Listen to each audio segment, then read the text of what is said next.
Sorry about that technical difficulties right at the start there. I forgot I had my earphones in. When I pulled them out, the video paused.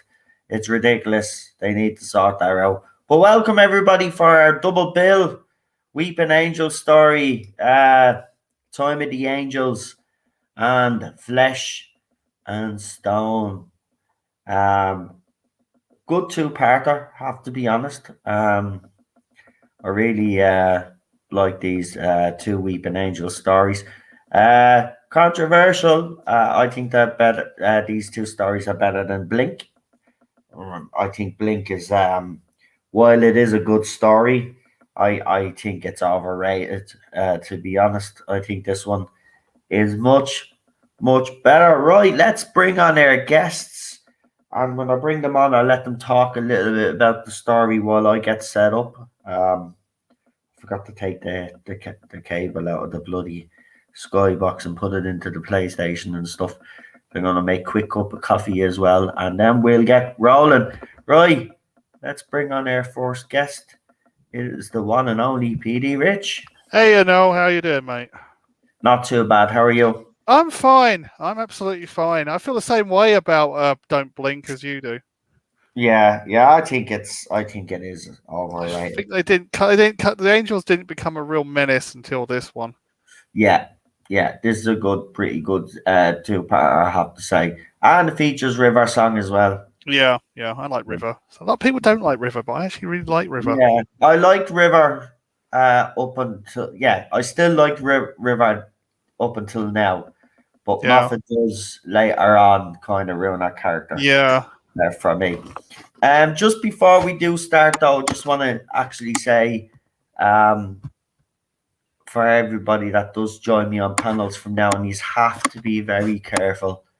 Can't let any sound come through. The Macro Terror stream got a claim and got limited because there was sound coming through. So I have to insist that people, if you are watching it, if you have to stay muted, you have to stay muted and just talk when you can, because it's ridiculous. I have to be honest, YouTube, it is ridiculous, especially when people are talking during the stream and you can't really hear it that well, but because they can pick up on one or two things, that's what happens. It's ridiculous. YouTube is getting ridiculous now. Oh, tell me about it. Pulling people on the slightest little thing, it's annoying me, man. Because it ruins it for, I mean, at the end of the day, I'm on YouTube. Yeah, I do streams, but it's a handy few quid. I'm not gonna lie, and YouTube are just screwing every content. It's like they don't want people being monetized. Yeah, They don't. It's weird. So why make people partners from day one then? Yeah, exactly. It's ridiculous. Right, let's bring on our next guest. It is the one and only real Super Doctor. Hey Noel, how you doing? Not too bad. You? Yeah, not bad. It was absolutely pouring down here, and it's still cold. Yeah. We've got a bit of rain here right now. It's actually pouring down, actually, when I look outside. Yeah, it's pouring down. There you go. I checked in the weather. I think you're going to get some thunderstorms. I don't mind them. So I love when the weather is like that. I love when it's rainy like that. Because people are not acting the gobshite. So, for me, I don't mind weather like this. I think it's great. So yeah. So sorry about the background noise. Cheryl, Miss Sound Effects herself. And I'm whispering things under our breath. The usual, however. You know, the usual. So yeah, everybody get their copies ready. I'm going to put on, as I said, my PlayStation. Can you put that kettle on for us real quick, love? Thank you. Shall I under my breath? Yeah, if you want to, use the sound effects, you know, whatever, you know, get you, keeps you down during the day, I suppose. You know. I'm actually beginning to wonder if this was the first one that Matt Smith actually filmed. Well, Wasn't it? Apparently. it was supposed to be, but I think did we have Babette on a couple of weeks back, or he was in the chat and he was saying that's not necessarily true. There's a rumor about it though. Yeah. But I don't know. I always thought he did that this was his first bit of acting. But you know, Babette is actually in the film industry, so he'd know. Yeah, So I wouldn't doubt him. it was when he started as the Doctor. I mean, I was on Gallifrey base at the time, and there was people putting up pictures that they were down at the beach, and Yes, they took the photograph of the TARDIS prop and Matt in costume, and it was the first time I saw Matt in costume and Karen Gillan in costume, and I thought, wow. This is Moffat. He's got it on spot on. I mean, this is going to be great. This is going to be a great series. I mean, that was way back in 2009, and I mean, it was and to me, it was like a complete contrast to what we had with David Tennant. yeah. Well, I was completely opposite. I was like, oh, it's a time lad. But then I completely changed my mind when I hit by the Beast Below. I completely changed my mind. I thought it's going to work. I think this is going to work. It's when I saw the police box prop, I thought, right, that's Stephen Moffat. I mean, he's going for something a wee bit kind of more interesting with the white window frames and that. And yeah. But it was very well disputed about the accuracy of the prop as well. Yeah. They made it about, was it a foot taller for Matt Smith? Yeah. Because it's a bit taller, yeah. You can actually see that. You can see that in the Day of the Doctor. You can see that Matt Smith's TARDIS about a foot bigger. Yeah. Yeah. Yeah. Yeah, I was a bit, I think I had my, I was a bit, had my, was a bit cold-footed when it came to Moffat taking over originally. Yeah. Well, I think we were all, because we're all taken back by Matt Smith being that young. Yeah. And I think there was a lot of expectation towards him becoming the Doctor. We didn't really know what direction Moffat would be taking it. But there you go. I mean, he was successful at it. Yeah. Yeah. Well, I've got me two-parter ready to go. If everybody in that chat has their two-parter ready to go, let me know. I know the guys on the panel will. Yeah, I mean, look, it is ridiculous. There's some people out there using clips and stuff. They don't get strikes, but YouTube is broken. It's broken. Tell me about it. It's ridiculous. Like, I could hear sound coming through yesterday. I even mentioned it, but to be quite honest, we were talking over. There was a lot of talking yesterday, so I don't understand it. It's actually doing me head in because it's starting up again where my streams are getting limited again. You know we're coming out of this lockdown when my streams started getting limited. I had a good run, to be quite honest with you, because with this pandemic, obviously, the staff haven't been. The staff haven't been able to keep on top of things. So before the pandemic, every stream I was literally doing was getting limited. During this pandemic, not one has been limited until now, and it's doing me head in. It's doing me head in. Like, all we're doing is we're discussing Doctor Who and talking about it. If a little bit of sound gets through, Jesus Christ, come on. YouTube have to be understood. And I don't know what the problem is anyway. I don't know why BBC is acting ridiculous anyway, because, it helps promote their product. Even exactly. That's what Disney's attitude is. But But like fans are doing a lot of great stuff, and BBC are saying this, and they're running scared right now.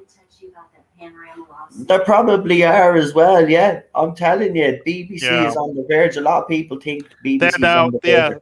As I said, I've said to a lot of people, I was in a room doing a shoot with 3 ex-BBC personnel, 1 from BBC Radio 5 and 2 from BBC News. All 3 of them turned around and said to me, before the panorama, the BBC is dead. Yeah, it's ridiculous, man. Look, their tactics, everybody has said it. I'm not denying that their tactics were bad. Yeah. But this organization's been able to get away with it time and time again. How many times do they have to mess up before people say, hold on, enough is enough? And I think the people have had enough. And I think the government has also had enough. This latest scandal to hit the BBC, and then we had obviously the Noel Clarke stuff. It's not looking good for BBC right now. And instead of going after Doctor Who fans, which they seem to be doing, and I know it's not just Doctor Who fans, it's anybody that's doing any fan stuff of any of their TV shows, but it has hit Doctor Who fans particularly hard, because for the simple reason is that, you know, the show isn't doing too great, so fans are expressing themselves and they're coming up with some good stuff. But here's the thing, right? So they're talking about this copyright stuff. So what about when Emily Cook did all those little videos and stuff and has all the fans singing those songs, right? Yeah. Did BBC not put a copyright strike on them because they're singing a Murray Gold tune that's part of Doctor Who? So shouldn't they not copyright strike that? But they don't. You see. It's double standards. This is the big problem with BBC. It is double standard, and because she works obviously for the magazine, she gets away with it. Exactly. Ridiculous, but she still is a fan. Yeah. I don't know. I just don't get it. It's ridiculous. It's a culture of double standards. This is a problem just generally throughout the UK at the moment. It's a massive culture of double standards. We're just waiting on Lee. Lee said he was making a cup of coffee, so when Lee says he's ready, we will go. We will hit the play button. Has he got any coffee? Right, now, come on. Are you ready, Lee? If you're ready, please. Yeah, you said it, Lee. There you go. Right. You know what? Fashionably late as usual. Oh, yeah. It was on our stream last night. Right, last 5 minutes. As usual. Right, let's do this. Let's have a laugh. Oh, by the way, I just want to say congratulations to the UK on their blistering performance on Eurovision. I know. Have to be honest, it gave me a bit of a chuckle to know that the judges, the jury, and the public don't like it. You know, I can't talk because we didn't even qualify. But seriously, funny as shit I've ever seen. We've got to do a song next year that just rips the EU. Just literally takes the piss out. That's it, man. You're all a bunch of... We should get Steel Panther to do a rock song. You know what? Ireland and England should set up their own singing competition, because let's be honest, right? The Eurovision has always been about Ireland and England beating each other. That's what makes it good. The fact that Ireland and England failed to even compete with each other in the Eurovision, you know, is ridiculous. That's what made the Eurovision for us. So the fact that we, UK and Ireland, can't even do that in the competition anymore, we should just break away and do our own, where we just every year we just pit our best singers against each other. Yeah, the Commonwealth one. Then we'll crown our champion. You know, we'll win it most of the time, but it doesn't matter. At least we win 1 or 2. You know, that's the point. Yeah. Right, I'm only messing. I'm only taking the piss. But right, let's do this, because I know everybody's eager. So this is the 2-parter. So let's do it. So what we'll do is we'll take a little short 5-minute break at the end of this one, so everybody can have a cup of tea or whatever they're doing. So I will leave it to Real Super. No, actually, PD Rich, because we always get you to do the actual countdown. When you're ready to go, mate. Okay, everyone ready in the chat? Ray O'Reilly's just turned up. They're all ready. Trust me, they're giving out to me because I've been okay. Go They ahead. throbbing their engines. Go rum, rum, rum. Yeah, they're like, hurry up, will you stop talking about your vision now? Yeah. Okay, I'm done. Right, here we Okay. go. 5, 4, 3, 2, 1, go. Ooh, did you see the way he said "gill"? Go. Gill. Gauche. Oh, I love this beginning. I do. I mean, this beginning, you don't know what's going on here. So it's a WTF beginning. Doctor Who's Yeah. good at them. There's no denying that Moffat and Mark Gatiss were great writers. Unfortunately, Yeah. what happened was as the era continued, and they start doing Sherlock as well. They They start overextended. believing their own hype when people were writing good things about them. Steven Spielberg even complimented Moffat when he did that. What was it? The Tintin movie, right? Yeah. So you know, Moffat got smoke blown up his backside, and he believed the hype. You know, but there's no denying that he's given us some of the best and he has given us the greatest episode of all time. Don't care what anybody says, but Heaven Sent, it's not overrated. It's just there's just everything about it is just absolute. I pure love that power. Derringer she uses. Yeah. I love River in this. River is still my favorite character up until this point. Yeah. And Matt's really his enthusiasm is just bursting from the seams here. I mean, he really is getting into the part of the Doctor at this point. Yeah, he's really good at it. Didn't Charlotte say he has kind of Troughton traits? Yeah. Between Davidson and Troughton, isn't he? Do you know what I love about him? His eyes. And I know that sounds a bit. People will say, "What the fuck is Noel talking about?" It's his eyes are very when he's in certain scenes, right? He doesn't need to say a word. His eyes tell you everything that you need to know. As well, he might be a young-looking doctor, but if you look into those eyes, you would genuinely believe that he's an ancient alien.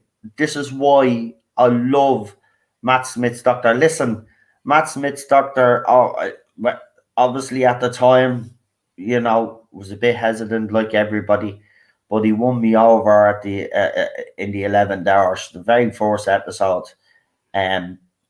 But as the years have gone on, his Doctor keeps going up that ladder. To be quite honest with you, he's just brilliant. I mean, I had a bit of a cry yesterday. I watched the Raggedy Man scene where he was regenerating, and I swear it gutted me. Gutted me. Even though we know what's coming next with Peter Capaldi, great Doctor, but I have to say that Matt Smith regeneration still gets to me. That Time of the Doctor was a good episode. Doctor Song. Yeah. I remember seeing this, and I was at the edge of my seat, kind of excited with this because it was very epic.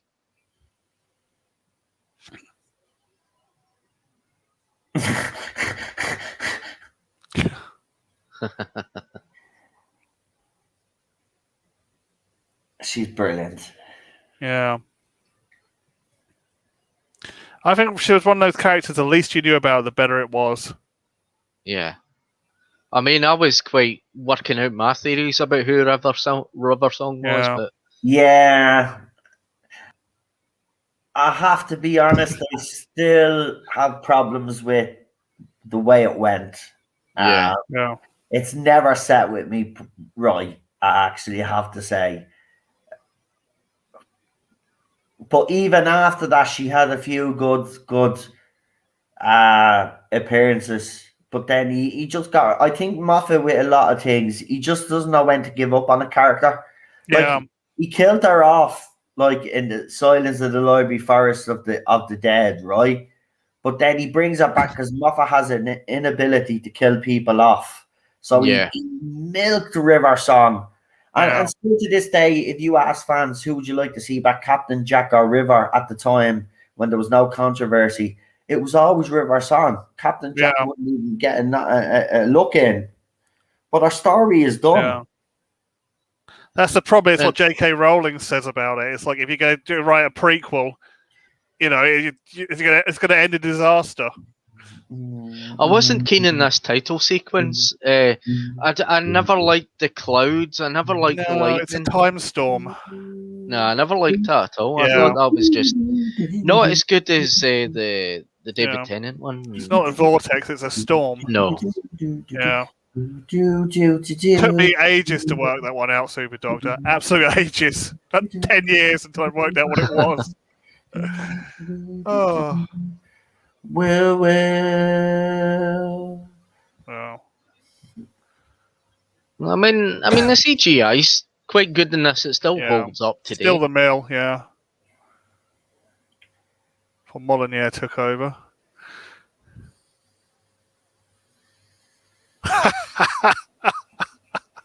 And I thought I wouldn't like this console, but I thought it's so creative. I mean, it's got pieces Yeah. of absolutely everything. It's got typewriters, it's got taps, it's got parts of cars. I mean, it's all kind of clobbered together, and I mean, it's just the creativity at the time that they wanted to invent something new and something old. Yeah. I kind of prefer the next console room, but I understand this one. It's regenerated with all the junk that David Tennant and Christopher Eccleston put into it. Love this bit. Leave the brakes on. I agree with Matt's doctor, though. Yeah, the TARDIS has to be knocking around and stuff. It's just not the same. I just love the way River flies it perfectly. Just. It's such a mishmash of absolutely every part of the TARDIS. From the. If you look just behind Matt now, you've got the original roundels from. And they're kind of orange and that, and they can reflect Gallifrey in a way. I mean, it's very interesting. The original flower pot ones, which were using Matt's, we're using Tennant's and Eccleston's. So it's all regenerated. Yeah, it's nice. I love the original. It just shows the ambition of it. Yeah, they're doing something new. That's the problem. I didn't respect that then. I really didn't. Could someone give Lee a timestamp? 8 minutes. There you go, Lee. 8 minutes. Slightly further, I'm a wee bit 9 minutes. Yeah.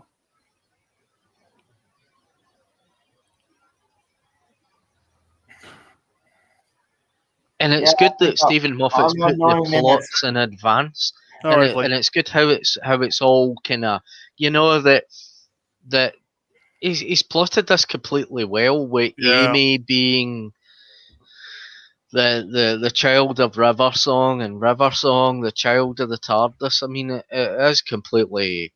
Yeah. Some fans couldn't understand that, and they were complaining about Stephen Moffat was just a very complex with his plots, but I find it entertaining. Yeah.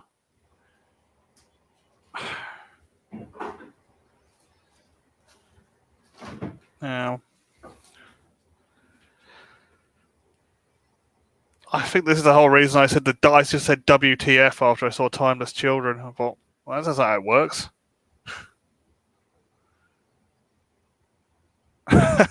And he's completely annoyed with it. He's completely upstaged with her. Yeah, that's it. He likes to be the centre of attention, and when she turns up, it's like, oh, I'm embarrassed because I'm next to a young girl. Yeah. Yeah.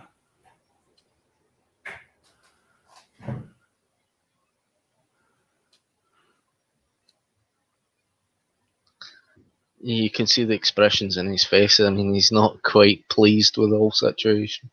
And she's absolute love with it. Yeah.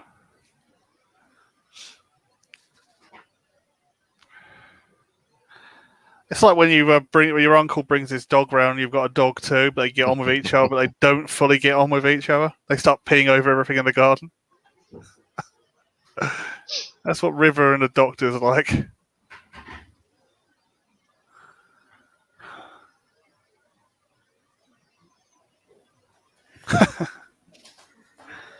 Oh, you Sonic her.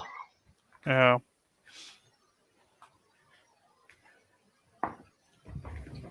Now this is quite interesting. This goes back to Silence in the Library about the diary and that. And Yeah. it's interesting that Moffat has used this concept again. Yeah.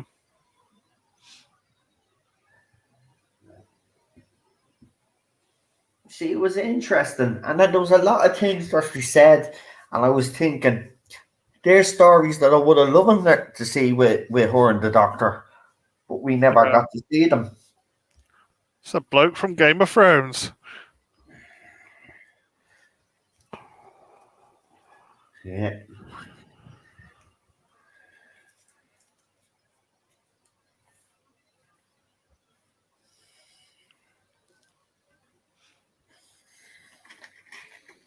And it was quite obvious of what was happening when I saw this episode for the first time, because I seen the pictures of them on the beach, and it gave me a kind of idea of what was going to happen. And then when I saw it for the first time in 2010, I got an idea that props are it good. was this story.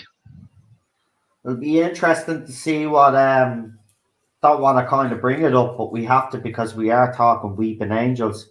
But it will be interesting to see what You Know Who does with the Weeping Angels, because as you know, they're making a comeback. So we'll have Weeping Angels in Series 14, but it'll be Weeping interesting. Angel rights. But it'll be interesting to see how he goes about it, because, you know, let's be honest, Moffat did kind of ruin his own creation in the end. Yeah. Can, and I'm just saying, I'm just putting it out there, can Chris Chibnall actually, you know, because he has done some things okay with villains. Yeah. Can he actually get these right and make them as sinister and as frightening as they used to be? It'll be interesting to see. Ah, the wife.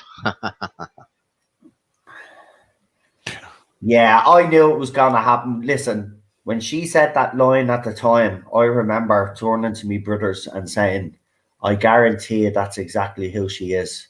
She's the Doctor's wife. He's going to do it. And I remember at the time saying, I'm not comfortable with this. And the only reason why, right, and I'll tell you why, right, the reason why I'm opposed to the Doctor having any sort of romantic relationship is, for me personally, you know, it'd be disrespectful to his family on Gallifrey who died. Yeah. You know? And that's why I'm never comfortable with it. And that's why I'm opposed to any sort of relationship. Doesn't matter whether the Doctor is male or female. You know, no hanky-panky in the TARDIS when it's concerning the Doctor, in my opinion. Yeah. I mean, I think Moffat wanted to push that. Yeah, I always said the Doctor was married to the TARDIS. Like Captain Kirk and the Enterprise. I think Neil Gaiman was quite hinting that because of the Doctor's wife. Yeah, I can't wait for that story. Actually, that's a really good one. That is, and I really like that one. Yeah, with House, brilliant. Yeah. I love that because it's creepy. It's actually a creepy story, especially when when House takes over the TARDIS. Yeah. And the TARDIS starts changing, and Amy finds Rory old and all, and he's like, "You left me here." Oh, it's deadly, man. Deadly. That's what I'm saying.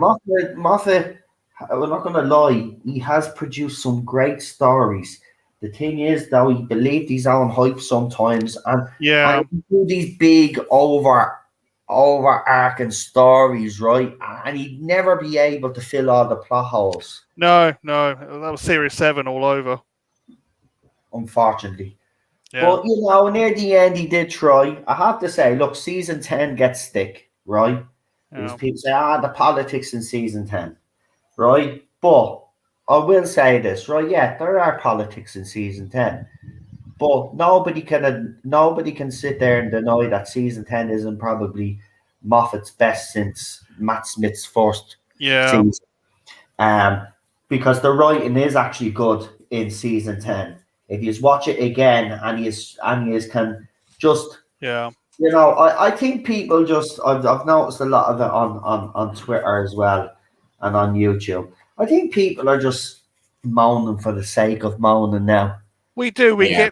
We're too spoilt sometimes. We don't Yeah. realise it, and then we get given what we want, and we're still not happy. I'm not going to sit here and say season 10 is perfect. Oh no, it's not perfect. Yeah.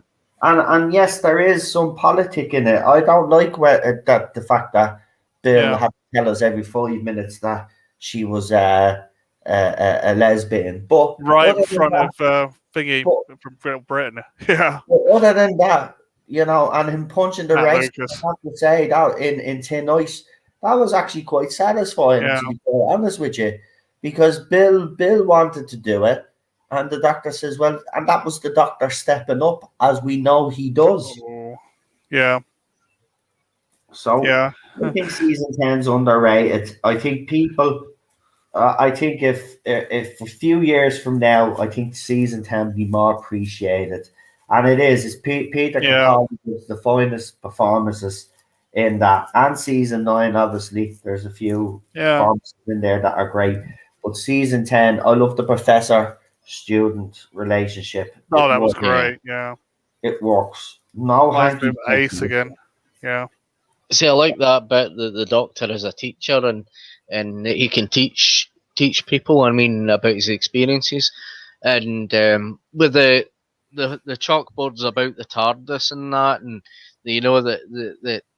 that the doctor writing equations and all that, and theories and all that, and it's just like there are good wee touches aboard the TARDIS. Yeah. This is a good scene here now coming up with Amy and the Weeping Angel. Yeah. Did anybody notice though when you were watching this that at the time, because it was very clever by Moffat, but if you look very closely, you will see that there is actually two versions of Matt Smith. You'll see the future version and the past version. And if you look very closely, in one scene he wears a jacket, and in the other scene he's not wearing the jacket.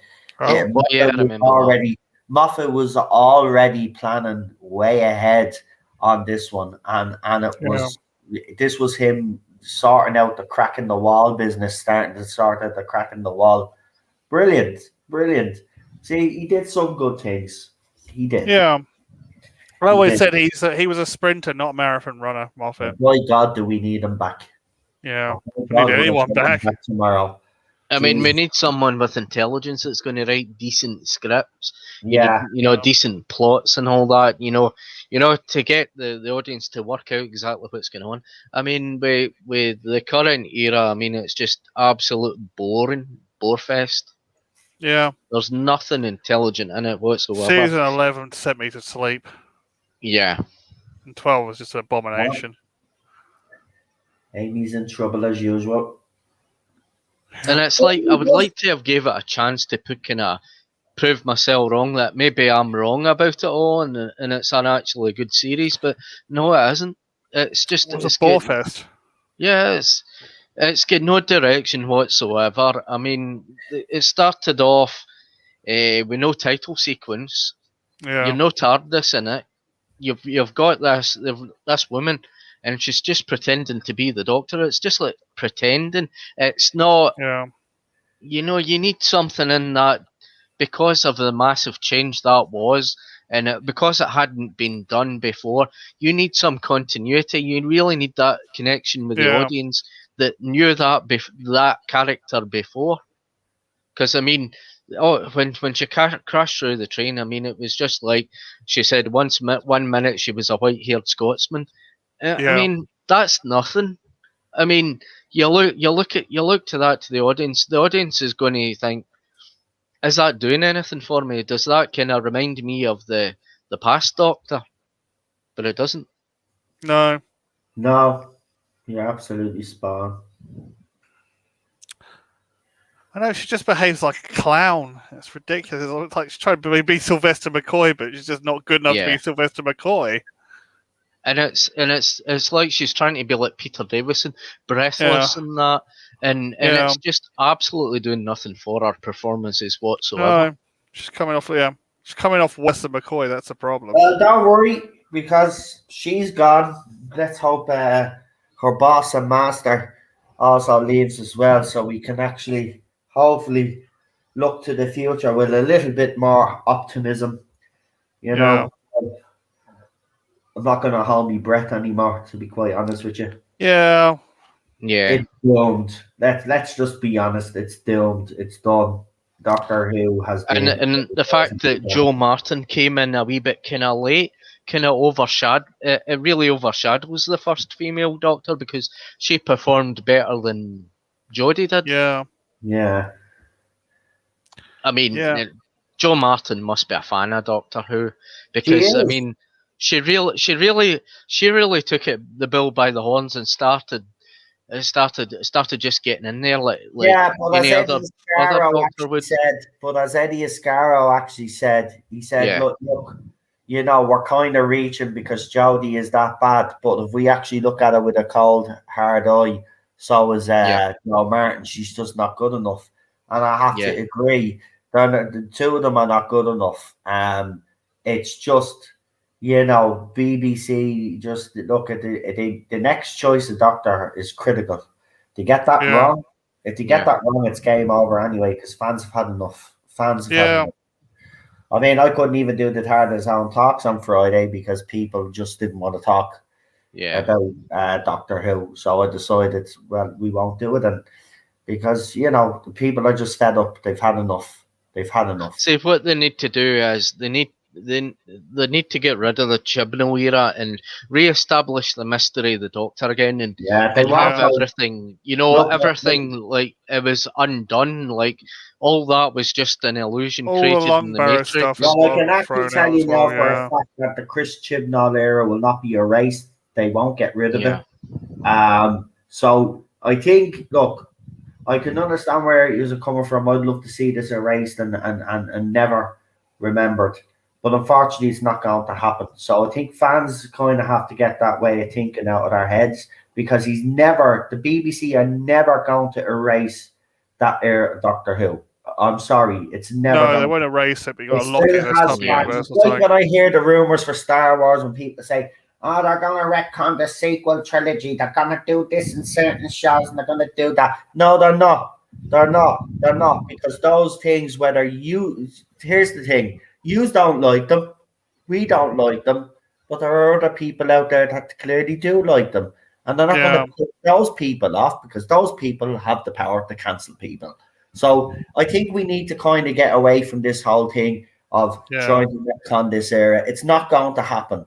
Bottom line, it's not. The end of. And you know what? It's sad. I'd love to see it erased from fucking history, but it's not going to happen. Oh, wouldn't we all? But even if that wasn't retconned, I mean, it has to be the Timeless Children. It has to be retconned. Listen. I think he has his get out of jail card, and I think it's obvious what's going to happen, right? Unless he's really pig-headed about it, and he still goes through with this, and the Timeless Child ends up being the Doctor, right? But he does have a get out of jail card, which has always been, well, maybe it's the Master. Now, if he has any cop on, and he has any, and he truly does love this show, he will use the easy cop out. Even though we seen it coming when he start doing this, I don't give a crap, right? If it turns out it's the Master, I can deal with that. I'd rather it be the Master than it be the Doctor. So look, they're not going to. BBC do want to add more mystery to the character. They do. That's why they allowed Chris Chibnall to do this in the first place. But the problem is that he's gone too extreme and he's gone over the top. Yeah. And I don't think they realise that, you know, people. I don't think BBC realised how protective people are of the Doctor's character and the legacy of the Time Lord. So I don't think they get it. What Chris Chibnall has done has been nothing but short of criminal. He has bastardized the Cybermen. He's put dead Time Lords in those Cybermen. Remember that as well. And he's done this storyline or story arc, which is supposed to indicate that the Doctor. Well, we know that the Doctor is not from Gallifrey if he goes through with this. Which, sorry, he is from Gallifrey, whether you Yeah. like it or not. Born and raised on Gallifrey, right? We know the reasons to a certain extent why he left his planet, right? But there's enough mystery there for us, right? You didn't need to inject mystery into the Doctor's character. It was already there. What you needed to do was you needed to write great fucking stories, because that's what has been missing the last few years of the Moffat era. Has been inconsistent, and the ratings did suffer because of that inconsistency. You need someone like an RTD to come in after Moffat to re-steady the ship, but instead you went with this clown, and you went with the extreme. Oh, let's add a little bit more mystery to the Doctor, because that'll reset the show then, and then we'll be able to move forward, and we won't have to worry about. But it's backfired. Simple as that. But back to this episode anyway. We've talked enough about feckin' Chibnall anyway.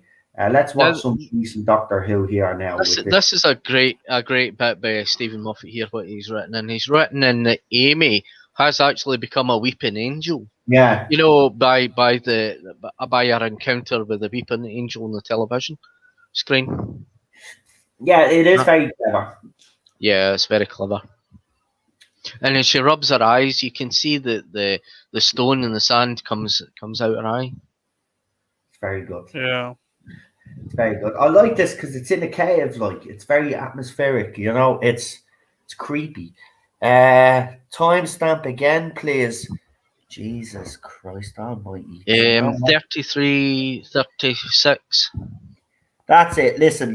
You're not getting any more timestamps there, Drama Queen. Money mess. What's the story? What are you watching it on? Let me guess. You're probably watching it on that site that has loads of ads, aren't you? Because they don't have it on BritBox, don't they? Not. You think they put it on? Actually, I'm watching it on this site, that site, but I've got an inbuilt ad blocker, so I can watch it. Nice.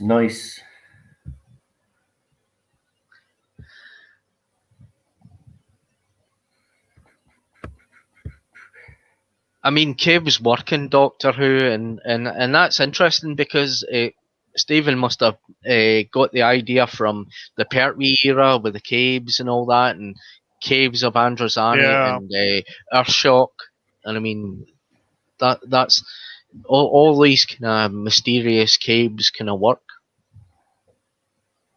So I quite like that. Yeah. Did someone give Lee the timestamp there?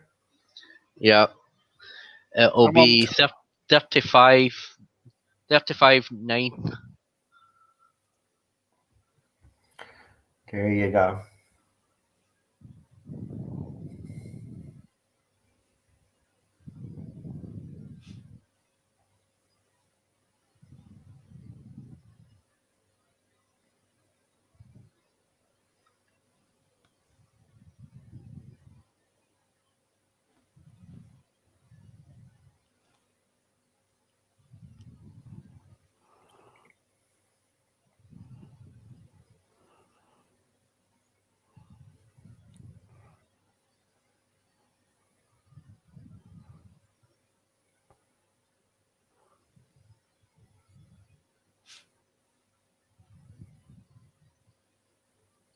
And visually, this looks great as well. I mean, they've got it visually spot on.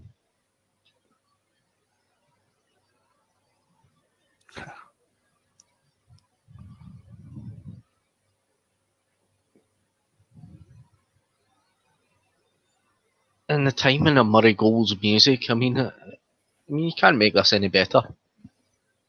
Yeah.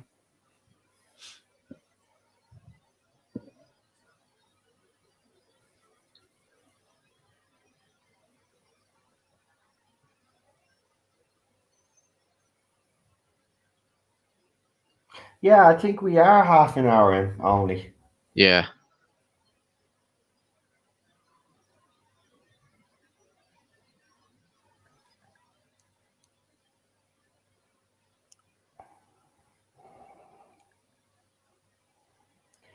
See, on the PlayStation, it does it by chapters. So, but yeah, it looks like there's about 15 minutes left, 10, 15 minutes left. Easy.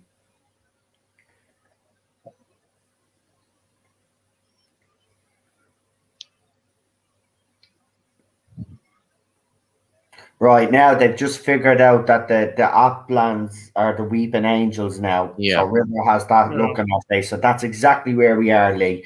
They've just figured out right now that the statues are weeping Yeah. angels. 31 minutes on mine. So the doctor is DVD telling version. everybody to stand still now and stuff. That's where I'm at. There, he's shining on the how they didn't know or perception filter. Actually, wasn't that what the explanation was?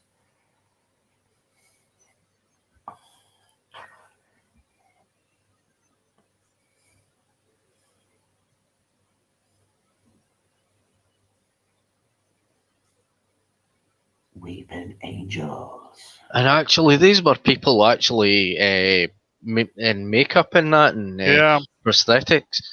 I mean, I think I seen the making of it. Yeah.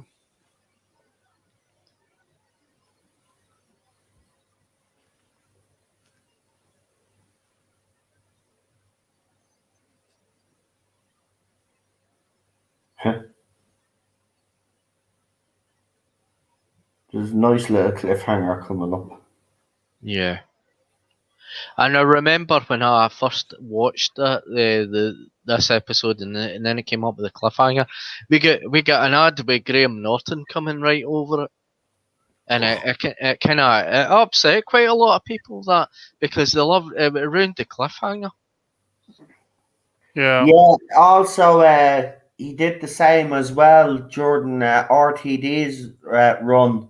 The Yeah. very first episode, they went to Graham Norton and he basically he let slip or something. He did something as well. He Yeah. has a Yeah. habit of doing stuff like that. Graham Norton. He doesn't mean it, but like still, yeah, he has ruined a couple of things. He even jokes about it sometimes. Don't be joking. I love the way they've dressed the P90s up in this to look like different weapons. So they started dressing the props up really well. Yeah, Graham does like to put his foot in it, doesn't he? Yep. Pity didn't he do it with this modern era, but he's not on. Yeah.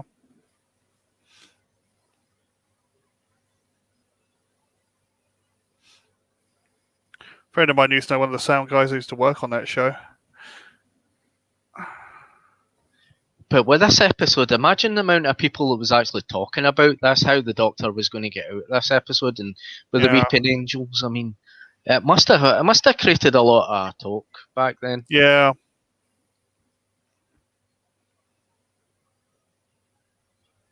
Because I mean, Doctor Who was the television event. You know, it was Yeah. like everybody was tuning It into was it. still You know. pretty popular, yes, even during season 5.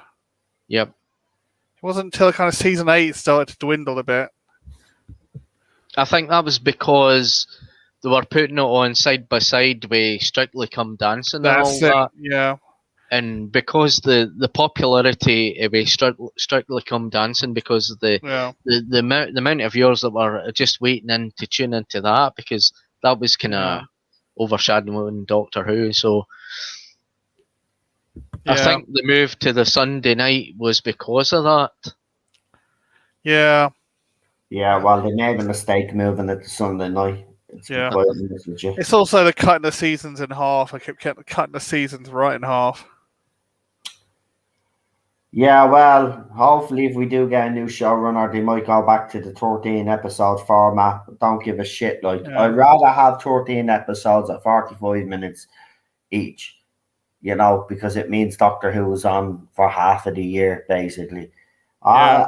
I just think it's ridiculous. I just BBC just a really 13 weeks, yeah. Yeah. Really annoying me. Really, really annoying me. Yeah, I can understand them having to cut a few episodes of budget because they're running out of budget, but I don't know how they are running out of budget when they signed big money deals only last year. yeah, So, like, how have they lost money? yeah, I'll tell you how they lost money. You look at the right in the last two Yeah. fucking years. That's why. yeah. That's why. And they probably have. I wouldn't be surprised if they have cut the budget for this season. But apparently, he's over budget now, and it's going to be delayed Oh, because he can't get anything right. Because Moffat, as usual, he'll come up with an idea. Oh, Chibnall, as usual, he'll come Chibnall, up with an idea. And then, like, you'll see it look great on paper, and then when he gets them to act it out, he's not happy with it, and then he rewrites the whole thing again. There's rewrites. There's always rewrites. He's way too pernickety. That's one of his biggest downfalls. Yeah. You have an And idea. it's like he's deluded by it as well. Yeah. I mean, yeah, I've seen him in it was like interviews and all that, and he's chuckling about and almost falling off his chair, laughing and all that, and Yeah, he thinks it's great, and so does Jodie thinks it's great. yeah. But who else felt was exactly the same and did a big budget film, a sci-fi film, and did the same thing? Ryan Johnson. Exactly the same attitude.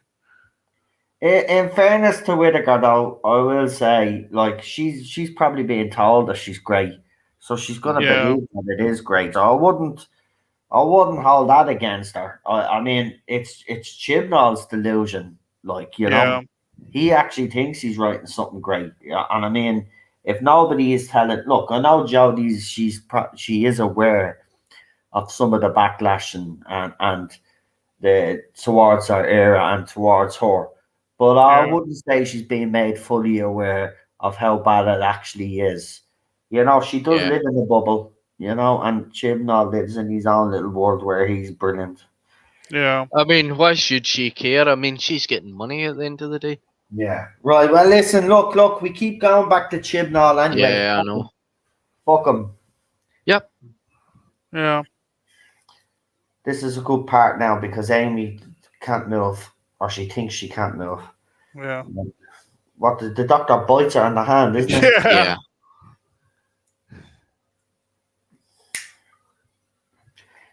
It's the way to do it. It's the way to do it. Very clever, though, the doctor.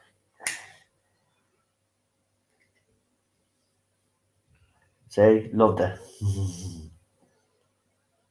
So he realizes the only way is to kind of.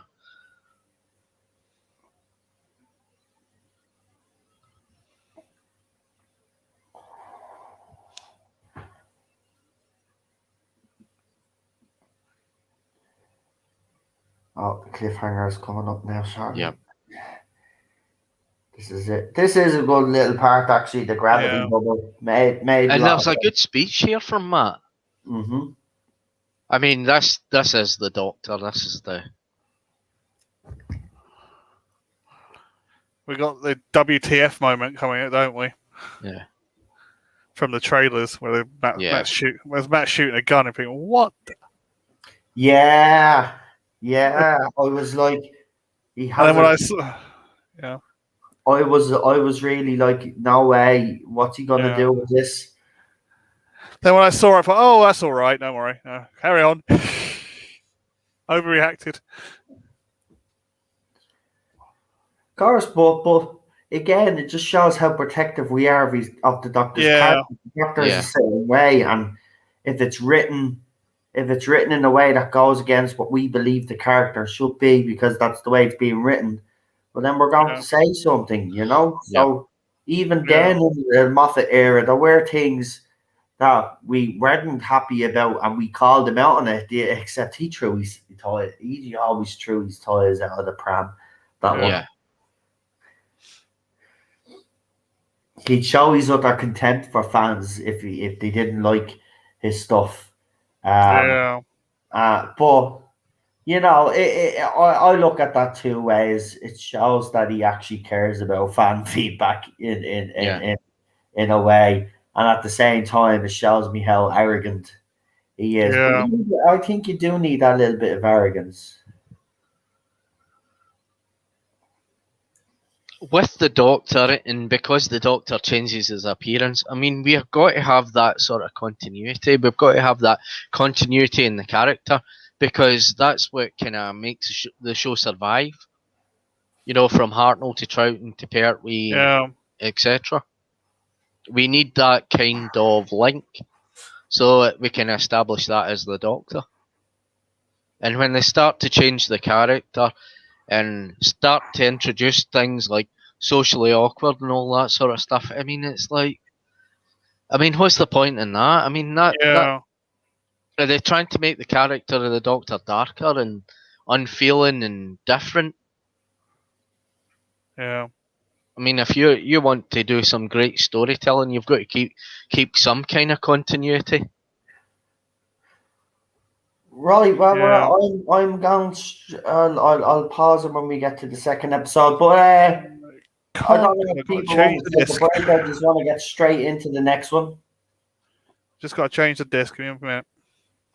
Oh, does that? Do I have? I do. I have to change the disc too. Jesus Christ! Yeah.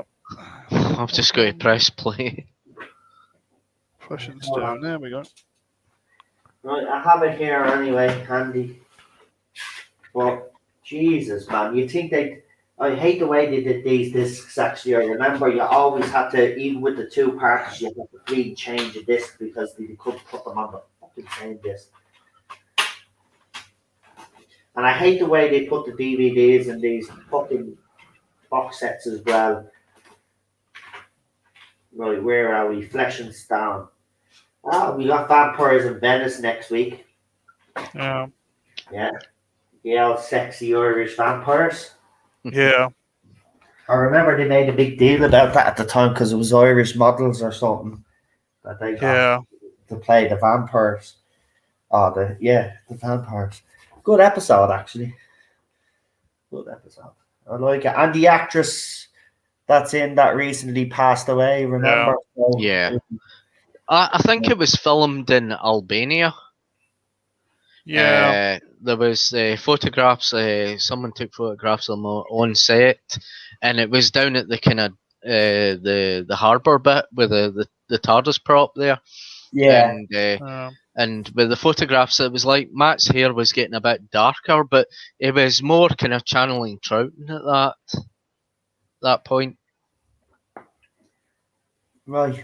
We're loading up. We're loading up. Damien Lewis's ex-wife, yeah.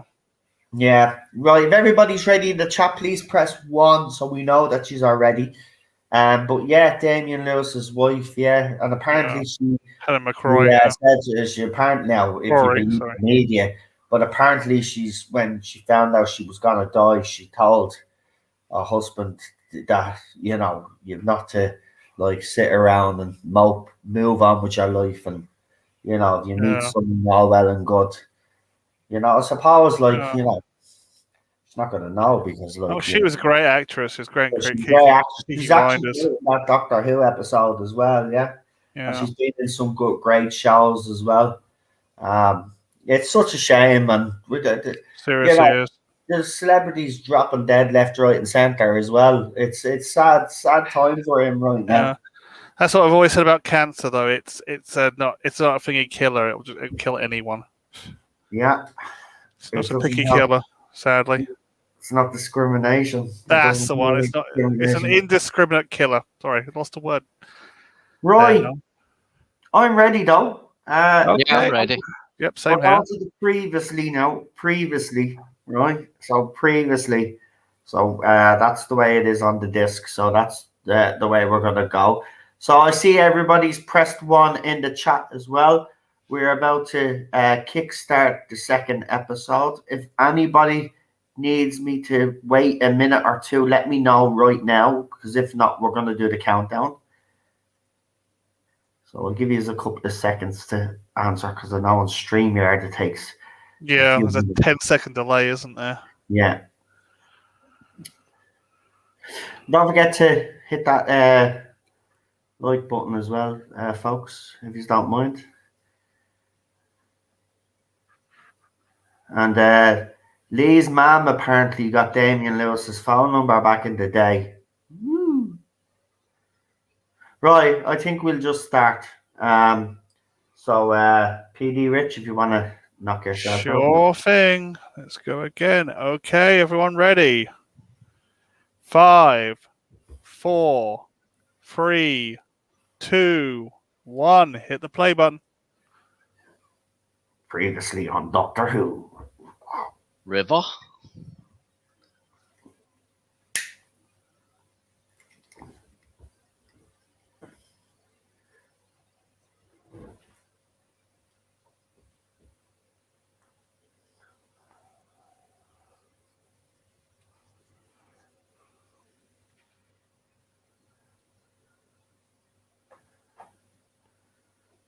I also get Peter Davison vibes from Matt Smith as well. Yeah.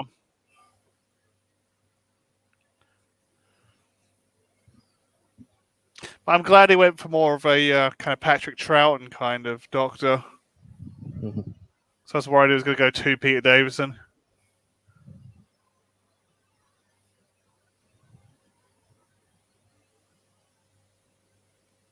If you want to play the Doctor as yourself. Yeah. Do not try and force it in any way. Exactly. Just do it as yourself, and it'll come naturally to you. And you don't need to. You don't like what Jodie does. Is she kind of She forces it. forces it. She forces. She's trying to do like Matt Smith or David Tennant. It just doesn't come out right. Because John Pertwee said, "Who's John Pertwee?" He was always kind of playing himself in roles. Yeah.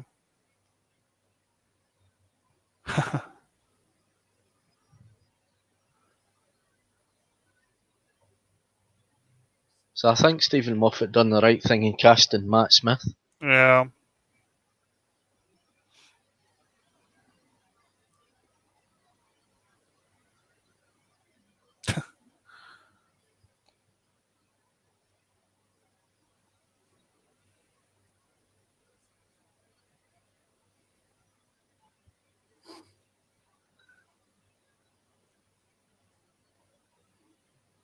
So they're upside down now.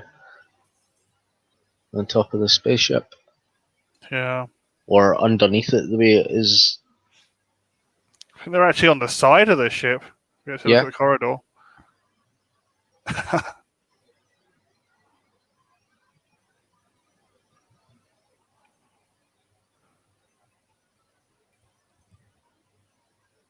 So at that point, the weeping angels can't touch them.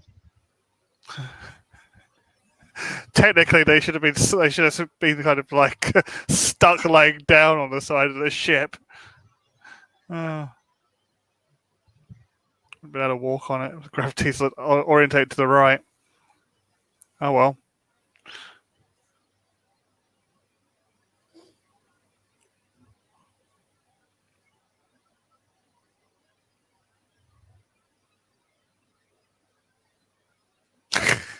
What has he thought about it?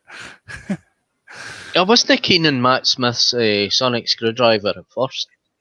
I thought it was just too like the Master's laser screwdriver. With the kind of copper bits and that. And... Yeah, it looks like to me it looks like some weird Victorian tool.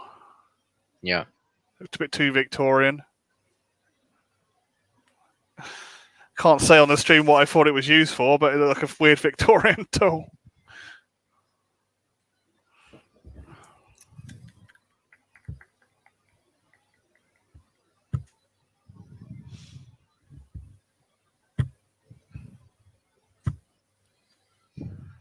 I think I've always preferred David Tennant's though. What, David Tennant's Doctor? Sonic screwdriver. Oh yeah, David Tennant's sonic screwdriver is the best screwdriver in the New Who era. I think didn't like Peter Capaldi's one or Matt Smith's one. I did think they were just a little bit too out there. But again, I think the New Who era has kind of been a victim of its own success. The the sonic screwdriver, in my opinion, gets used way too Yeah. much. Even Yeah. during the RTD era, it got used way too much. Yes, Yeah. it's a helpful tool, but I mean, episodes like 11th Hour where he doesn't have the screwdriver is destroyed. I like episodes like that because he Yeah. has to use his brain, he has to think, Yeah. outside the box. Whereas the sonic screwdrivers become a kind of a safety net to these Yeah. writers that aren't really that great. How Yeah. can we solve this riddle? Oh, just use the sonic screwdriver. I'm Yeah. sorry, Doctor Who is intelligent. It's Yeah. always been Yeah. intelligent, right? Yeah. And if you take that intelligence out of it and you take the sci-fi element out of it, which has happened, then it's not going to work. It's not. Yeah. This is why I love this. It's like Matt, his doctor is thinking on their feet here. It's just, I just love it, man. There's just, And there was always a feeling about it. It's like when the sonic screwdriver was produced in the Tom Baker era, you were like surprised and you thought, all right, you were wondering when he was going to produce it and use it, and he yeah. would not necessarily use it. And when he did use it, it was very, very surprisingly. Yeah. Yeah. That's it. I did remember we had like two or three serials before he actually would use the thing.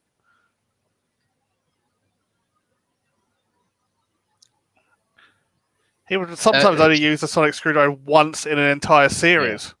Yeah. But that's the way it kind of should be, you Yeah. know? I mean, even in this episode, he doesn't rely on it too heavily in this episode. Yeah. That's what I like about it. Yeah, he uses it to scan and do his stuff. That's what it should be used for. It Yeah. shouldn't be used to save bleeding planets and solve the situation, Yeah. which we have seen recently. Yeah. Someone should actually count how many times in each era that the sonic screwdriver featured in each episode and see who Yeah. has the most appearances with the sonic screwdriver. I That would wouldn't be be a good idea. surprised. I wouldn't be surprised if it was the Whittaker era anyway, because she seems to take that bleeding thing out. It's a Harry Potter one to her, isn't it? Though. In the classic series, it was just an accessory. It wasn't really. It didn't dominate the Doctor's character. Yeah. Exactly. Like, I mean, for example, there he used it there to try to open this up. See, that's smart. You know what I mean? Yeah, for those Yeah. type of things. But yeah, again, I think if the new showrunner comes in, I think that's something that seriously should be considered to be taken away for a season or two. Yeah. Is give a doctor have a doctor that doesn't have a sonic screwdriver. Yeah. You know. Since they've made it a kind of plot element device, I mean, they're not going to take away from I that. know, because I know, I know No. that, but I'd rather that they didn't. I understand it from a merchandise point of view as well, because we all like Yeah. the sonic screwdriver, Yeah. right? But what I'm saying is, you don't have to overuse. If you present a new sonic screwdriver and fancy the new sonic screwdriver, you don't have to take it out every episode to show it Yeah. off. You know, fans will still buy it if they think it's a good design. You know. Yeah. And I mean, that's not having the sonic screwdriver in every episode of Doctor Who was not the reason why I wanted a sonic screwdriver, because back then, in the 80s and the 90s, there wasn't any Yeah. toys about. I mean, it was not until I discovered the Who shop in London, and they were selling metal sonic screwdrivers, kind of lathe turned aluminium replicas. Yeah. Until I got one. Yeah. You had to get them from conventions. It was the same with some of the Star Trek props, the bigger Yeah. ones. Yeah. You wanted a phaser rifle, you had to buy it from a convention as a garage kit. They wouldn't make an official one. So it's kind of down to the fans to kind of make the screwdrivers and that. Yeah. It's just same thing happened with Star Trek. It's only kind of in the 2010, roughly around then, that companies started producing whatever you wanted, you kind of thing. I remember when the Next Generation came out, and I liked the communicator badges and all that, and you Yeah. couldn't buy them in the shops and all that. And I was getting aluminium cans and all that, and cutting them out and shaping them out because they were like Yeah. shiny and that, and painting them like with gold paint and that. To kind of, it was kind of a bit dangerous and jaggy, but Yeah. just to kind of stick them together and that. And, Yeah. Super Doctor, remind me in a year's time. I might have a couple of things for you. oh, Oh God, it's getting a bit nippy. Whew. Yeah. And the problem Yeah, is when you get the replicas of these things, they're nothing like the real props. You know what I mean? Yeah. it's the same with the Sonic Screwdriver, Yeah. the replicas and that. But there are very good replicas out there. But Yeah, I think I've seen ones in remote controls, Yeah. universal remotes. Yeah. You can use this Matt Sonic. I seen a full size Sonic, but they have it as a remote control, and it lights up and all when you The one change company the ones. channel. Yeah. But Yeah. it's like €70 or something. So it's Yeah. They're not cheap. rare And- now. And the rubber toe replicas are about £300, I know. £300. And I it's mean, like, they done Tom Baker ones, and they were like spring loaded, like you could close them, push them down, and then you could Yeah. press a button and it's spring loaded. yeah. Yeah, rubber toe ones are a bit. I always find a bit too pricey. That's why I went for all the one company stuff instead, because it functions better than the original prop. Yeah. I mean, you could see the state the Sonic Screwdriver was getting into during season 18. I mean, it was the weird emitter. It was Tom Baker that was shoving it in his big giant coat pocket all the time, and it was getting bent and twisted and that. Oh yeah, what episode was that? I can't remember the episode. I think it was the Leisure Hive. Yeah, I remember seeing. It might be the Android invasion or something. He actually pulled it out and it was all bent. That's why it got repainted, didn't it? Yeah. I mean, it was in the Pertwee era. It came all yellow with kind of stripes around it and that. Yeah. And then by the monster Apelidon, it became all silver again with kind of black stripes in it. Yeah, the paint was all falling off. Mhm.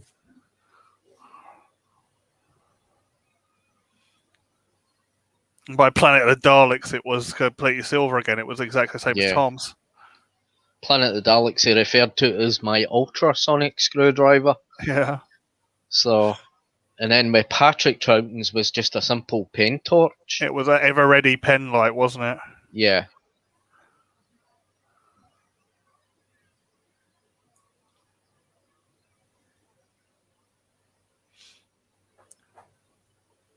Yeah. Well, Then was he Tom notices Baker's the crack in time again. Yeah. Tom Baker's last season got a refit, and then that was one Peter Davison had. Yeah, and then it was like killed off in the Peter Davison era. And they made a vacuum-formed one and blew it up, yeah.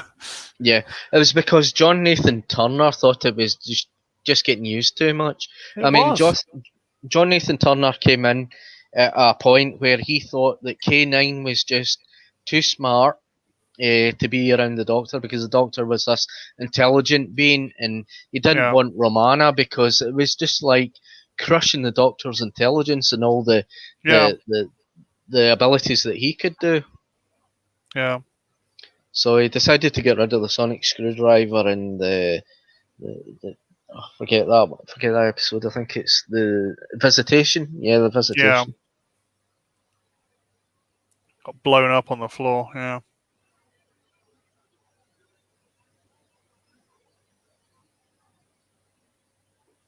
So this is the bit where we kind of see the two Matt Smiths.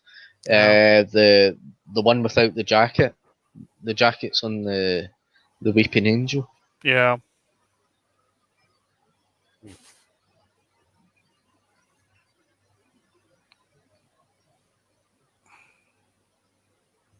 And then he's very scared at this point she's going to turn into a weeping angel. Yeah.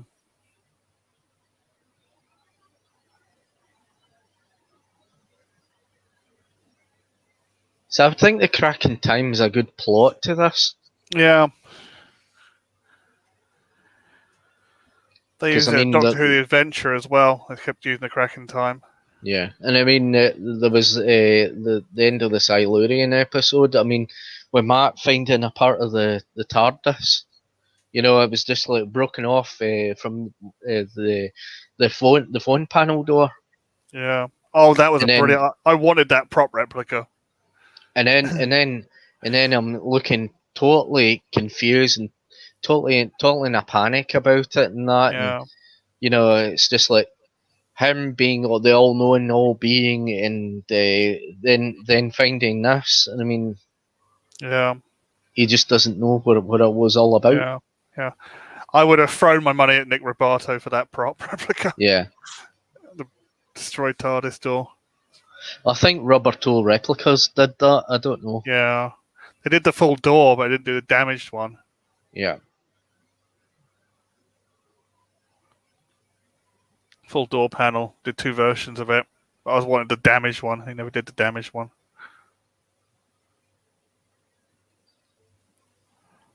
And this appearance of River Song, we do not see her with the sonic screwdriver in this one.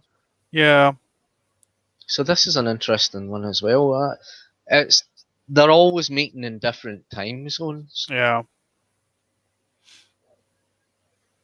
And this is a doctor that she doesn't even know yet. Yeah. Well, She didn't get a sonic screwdriver until just before she got to the library. yeah. I think that's what it was. And it's interesting that it was actually a kind of mixture of David Tennant's and Yeah. wee bits added to it. Yeah, it was an upgraded Tenant, yeah. I actually did like that silence in the Yeah. library. I thought it was very good. Yeah, it was good. It was good. I loved that one. Yeah.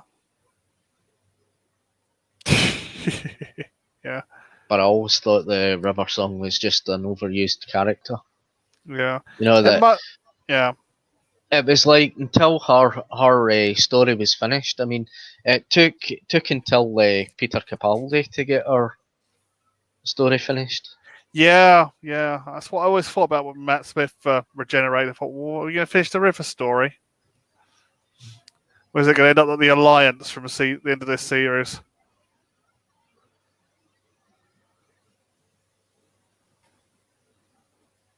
Yeah.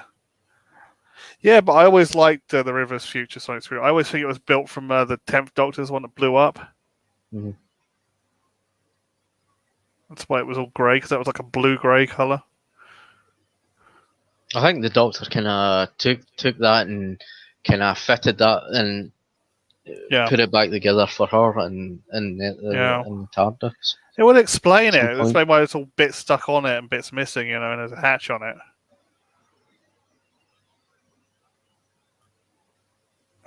I remember that River Sonic screwdriver was well thought of.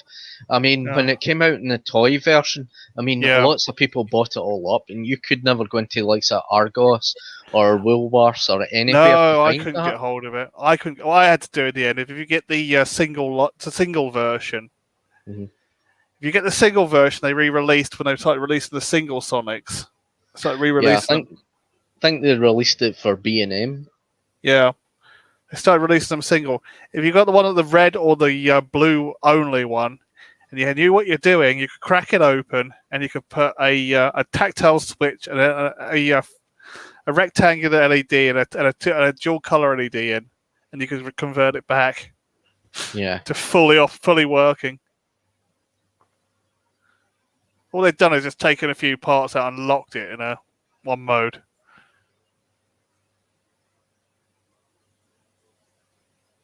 And there was another interesting thing about the Doctor. He doesn't even carry a mobile phone with him. No. That's very rarely you ever see him with that. That's why in the beginning of season 7 he has that headset. Yeah.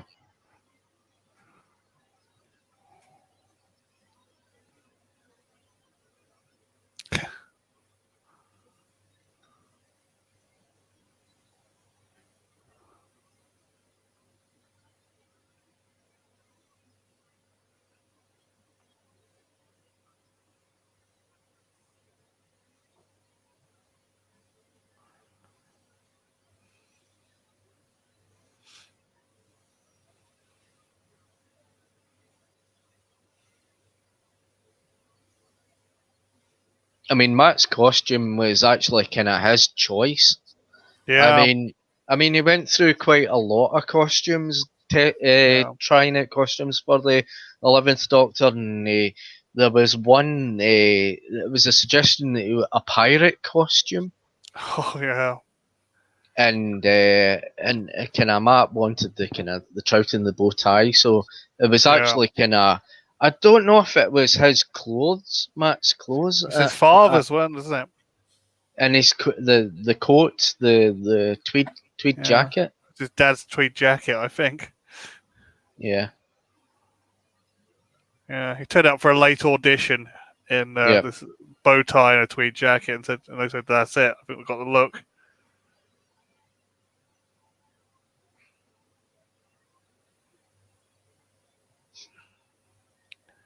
I do prefer his costume in Series 7 Part 2, though. Yeah. Just And he's got also different braces as well, because he has I think kind of blue braces in the future episodes. Yeah. Has a blue shirt as well, and a blue bow tie, doesn't he? Yeah. And he had a kind of white shirt for the Sarah Jane Adventures episode, the Death of the Doctor. Yeah. I actually like him in his other coat. He's kind of like it's like a kind of checkered pattern in it. Oh yeah. I think it's I don't know, but I don't. I think they were selling them for over about £700 or something like that. On some site. Yeah. Makes my Christopher Eccleston jacket come out cheap. Mine was only £370. Yeah. Actually, Eccleston's jacket was found in a charity shop. Was it originally? That's what I heard from someone, and they took him from Das Boot. They had a load left over from Das Boot. Wow. Yeah. They were the officers' jackets from Das Boot. That's what I heard. That's what Wested Leather said. Who made it? Made the new one. Because Wested Leather had to make about 3 or 4 more. You don't just have one jacket for one main character. You have about 7 or 8. Yeah.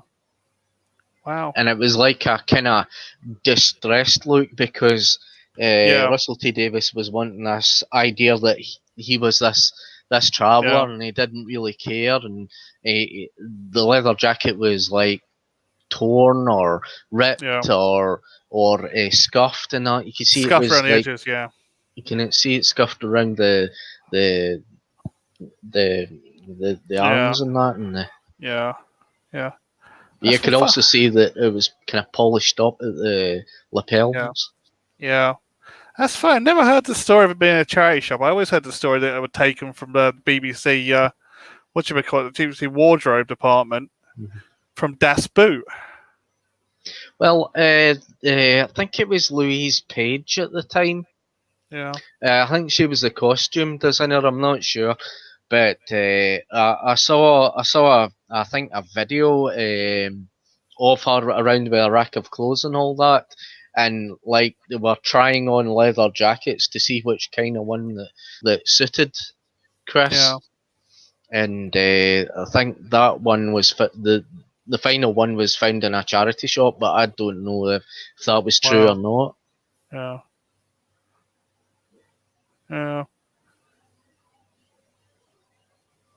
And then Tennant's Converse All Stars was his. Yeah, it was they brought to the.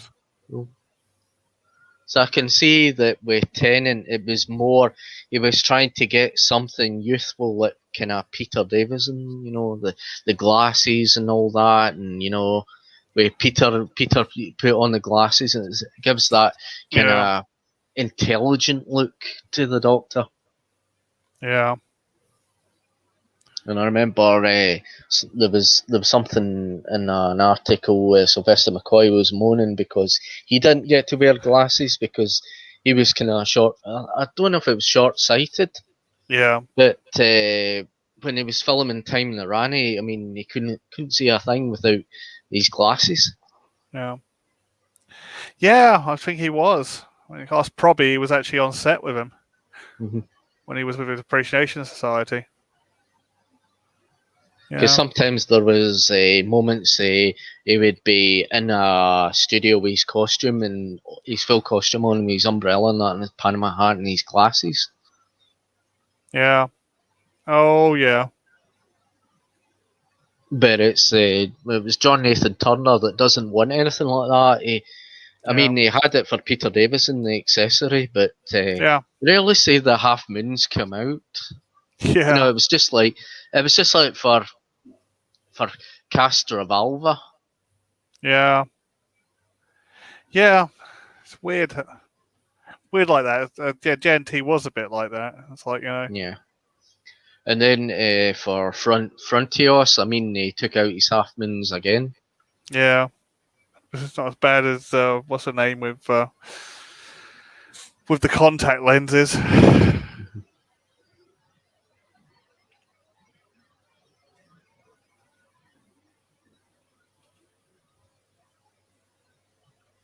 So with accessories such as sonic screwdrivers and anything like that, 500 or 900 year diary, whatever. I mean, Yeah. it does detract away from the character. You Yeah. know, it kind of handicaps the actor. The actor Yeah. has to. The actor actually has to get in touch with the role of the Doctor. Yeah. You know, it was like, and even I read in Christopher Eccleston's Yeah. his autobiography. I mean, he had no idea, Yeah. so he just Yeah. played it the best he could. Yeah. I love what Rabbi says about Christopher Eccles, the bricklaying actor. Oh, what bricks do I have to lay today? Okay, 9 to 5 it is.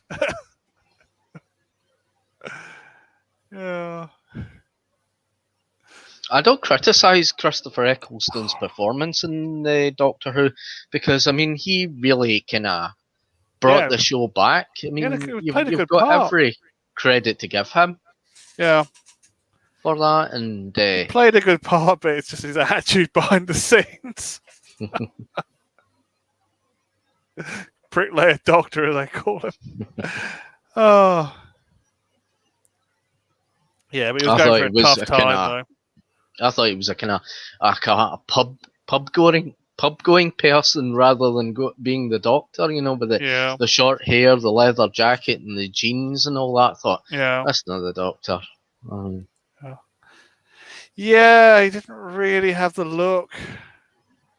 I was very disappointed with that, because 2005, when they got the first images, and I looked in Doctor Who magazine, and I saw him bending beside what appears to be a kind of TARDIS, kind of police box, and I thought, nah, I mean that's a fan built prop, and I thought that's just him in his ordinary clothes. I thought, no, I just thought I don't think Russell T Davies is going down that way. Unfortunately, he did. Yeah. Yeah, I mean, it was supposed to be one of the jackets from Das Boot, so the jacket was periodic, but the rest of it wasn't really.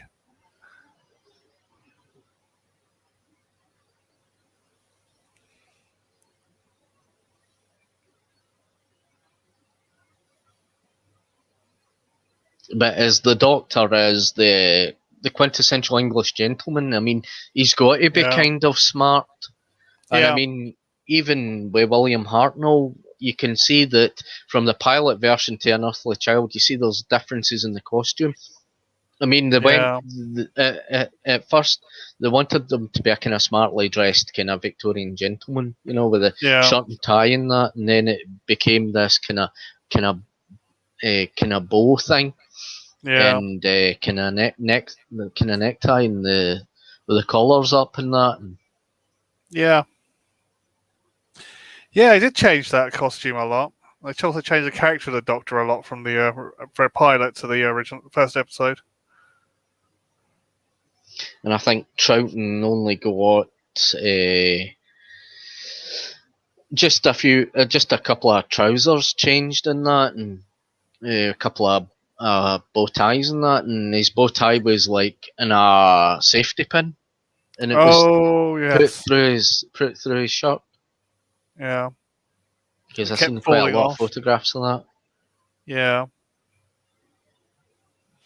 And interestingly, Pertwee, it became his dad's, his grandfather's clothes, the cloak and that. He brought it along oh with him. yeah. It was what's it? I was thinking about Patrick Troughton. It was like a smock more than a shirt he Yeah. was wearing. Yeah. Saw it in the faceless ones a bit more. It was like a smock. Tom's was like completely thought up out of a Lautrec poster. Yeah. And Peter Davison's was like on the wall at the in JNT's office, that this would be the design for his costume of cricketing Yeah. kind of youth. And Yeah. Colin Baker's was like, it was like a completely bad tasted kind of costume that was designed. So Rabbi was saying I prefer the blue one, Yeah. limited edition blue one that he came out with. Did look a lot better. I think it would have been better if it was kind of burgundy, you know. Yeah. Like if the coat had like, different patterns in it, like it was all the same color but different patterns. That would have worked. And the trousers, maybe kind of black trousers or something like that, like not bright yellow trousers. Yeah.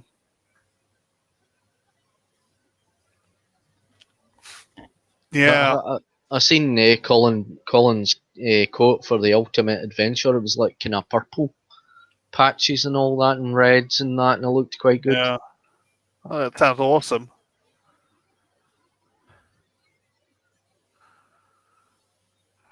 It's the Doctor, the character of the Doctor's all about his clothes.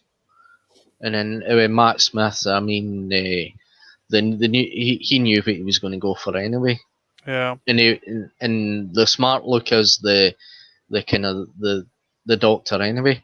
But as the Dream Lord referred to Matt Smith's costume was like a kind of a student look. Yeah. Yeah.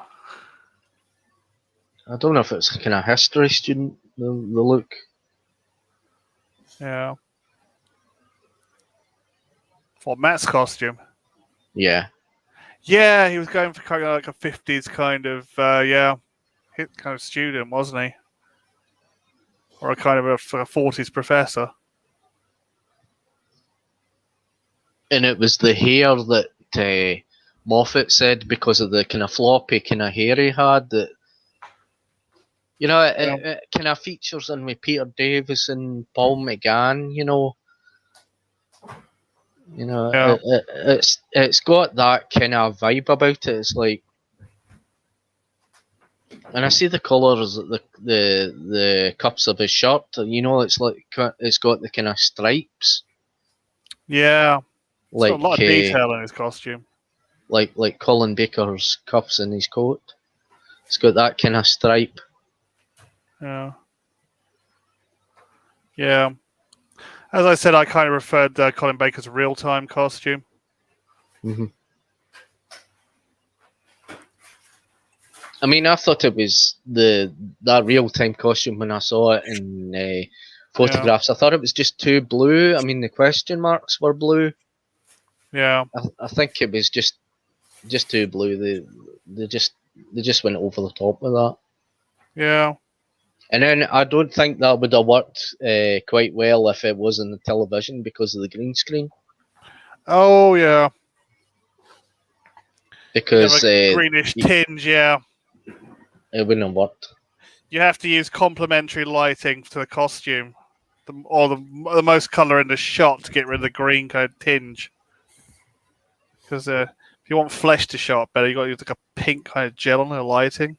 It's weird. Not when I do it in post production how to fix it. So if they come up with a kind of blue costume, and And you see Amy here, she's wearing Converse, Yeah. and you can see that the Converse is kind of. There was actually with David Tennant's trainers. There was actually a kind of latex covering in it. Oh. The Converse patch because of the copyright. Oh yes, they did it with Rory's body warmer in there. Yeah. Not in the next episode. I think a couple of episodes later. He's got a different one. Near the end of the series, he's wearing a North Face, a chocolate grey North Face, Nupsy one. But the problem is they washed it a few times, and the marker pen they used to cover it up went a bit lighter. And most of the Matt Smith's clothes are his shirt's a Paul Smith shirt. Yeah. I don't know if you can get that type of shirt anymore, but No. it's a Paul Smith. Yeah. I mean, sometimes you can find these things I use everywhere. It's like the Sonic glasses. They were just basically Ray-Ban glasses.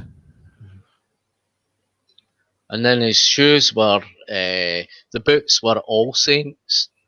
Yeah. Because if I could remember someone saying that they were from All Saints. Cool.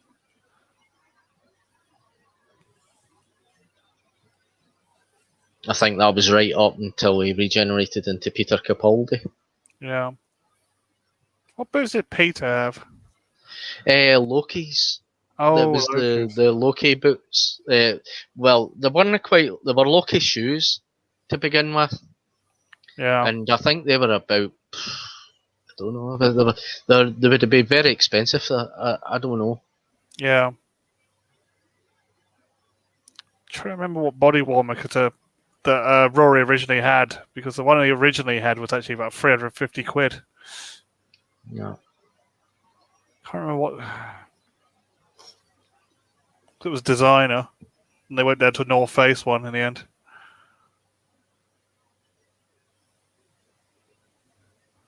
Because with Capaldi, I mean, they went from the smart look, the Crombie coat, and the smart look to the hoodie, I like the hoodie. Mod Merino hoodie. Yeah, I did like the modern marine, and was it the Ted Baker jumper or whatever?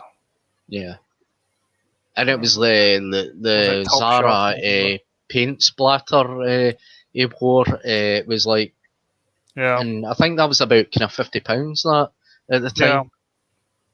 Yeah. Sure, it was Top Shop or something, was it? I can't remember where it came from. Yeah, I don't know.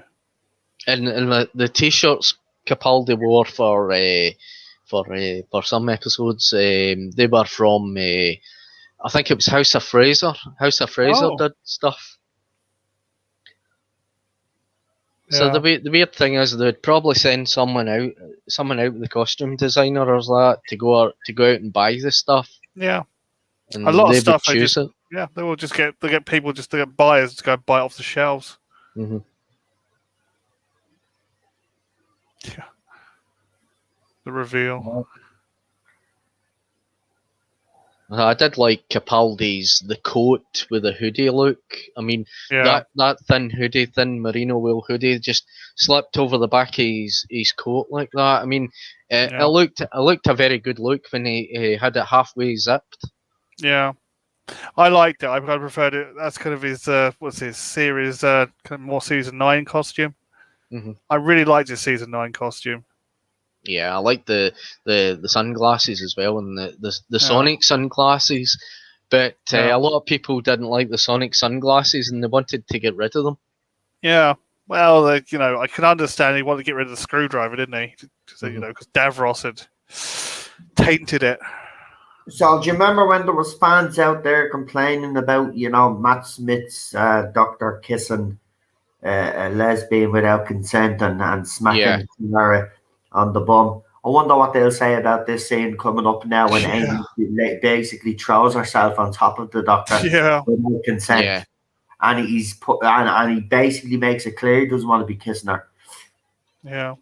See that scene in the Crimson Horror. I mean, the Doctor didn't think he was going to get out of that, and basically when he came back to normal, he was that excited, you know, like a kid Yeah. would be, and it was done very innocently. It was like, I know. Yeah, But they tried take to it out of make context. They take it so yeah, far out they of try context. to make things Unbelievable. sinister and sexual because mhm, they sexualize everything anyway. Yeah, mhm. So they're look at obsessed me with there. She sexuality. forces herself on the Doctor. He pushes her away, and then she forces herself on the Doctor again. Should we cancel Yeah. Amy Bond? Yeah.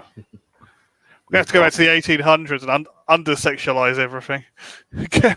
Fuck's sake. Yeah, I know. But when you find out that Amy Pond is actually the mother of the child of the TARDIS that you're going to marry, I mean, Yeah, it's crazy. and it was crazy that the River Song had developed a regeneration as well, and there was a speculation about that as well, because she was born inside conceived inside the TARDIS Yeah, yeah. because of the time vortex. And there we go. Yeah.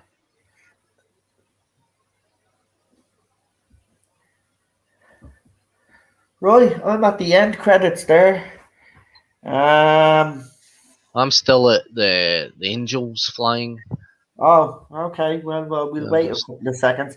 If everybody else in the chat would like to give their rating, please, that'll be absolutely fantastic. Now this is interesting because River Song has got to go back to prison. Yeah. Oh, well, you're actually a good bit behind because Yeah. I've already started the Venice episode, but I've knocked it off now. Oh. All right, we got a couple of scores coming in.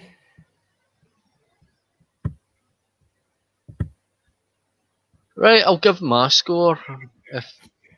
Yeah, go ahead, because Can I? I'm going to finish up. I'm going to have me dinner and then have me shower then, because I'll give it a 9 out of 10. I thought it was really good.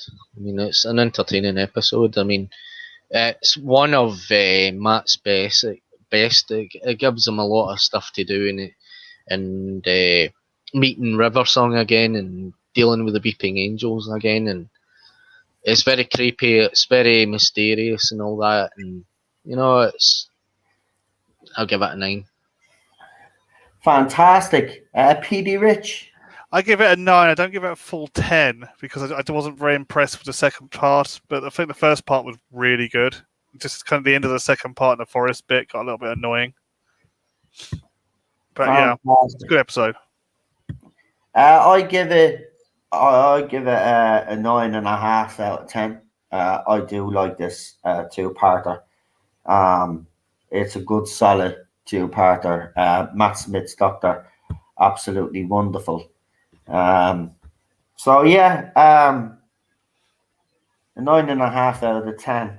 All right, guys. Do you just want to do use our shout outs? Okay, first. Who would you like? Whoever wants to go first, go ahead. Knock yourselves out. Sorry, I'm just making sure that the chat's safe. Yeah, I'm seeing what you're doing. Yeah. It's fine. All right.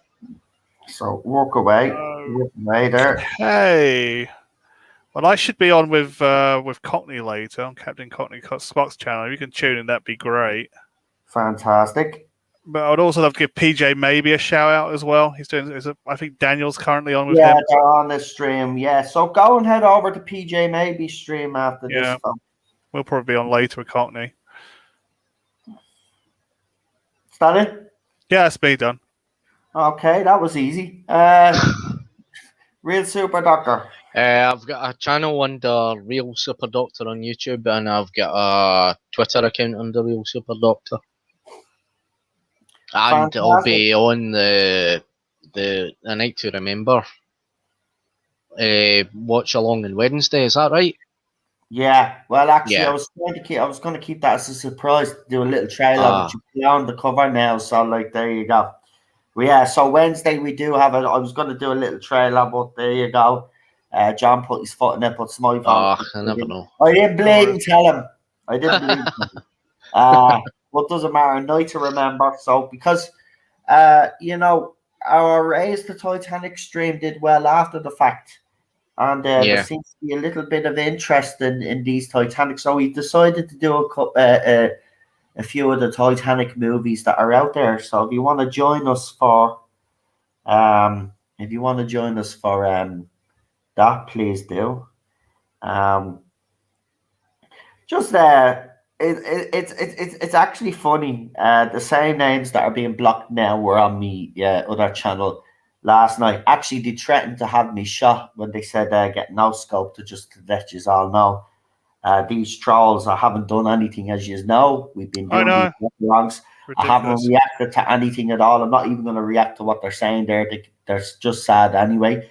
But just to let you know that the attacks are still going on. They're threatening me life and all they are, and they think this is all fun and games. Do you know what they are? I'll tell you what I think they are now. They're terrorists. Yeah. They're terrorists. They're acting like terrorists. Yeah. So listen, I'm sorry about that, folks. We tried to keep the chat as safe as possible, and the moderators have been on it, so including myself, because I was half expecting it, to be quite honest with you, because over it's actually funny. The last week, especially, they've been trolling both channels for some weird reason, and I haven't even said anything. It's ridiculous. One of them even was cheeky enough to ask me when the Tardis on Talks is coming back. It's coming back this Friday, you morons. So if you want to watch and complain, go ahead. Go ahead. As I said, at the end of the day, the fact that I'm living inside our heads 24/7, rent-free, makes me laugh now. Enjoy it, folks. Oh, by the way, I am streaming FIFA later on, so if you morons want to follow me over there, go ahead, because you're boosting my channel, so thank you. So what day is it? Sunday. So we'll be back on Wednesday for Titanic, and then we're back with the usual schedule, Tardis on Talks and all of that other stuff. You can actually still do a trailer. I mean, a lot of people will not know what A Night to Remember is. I mean, I can't be arsed now. You ruined this, guys. I'm devastated. So yeah, listen. Oh, for fuck's sake.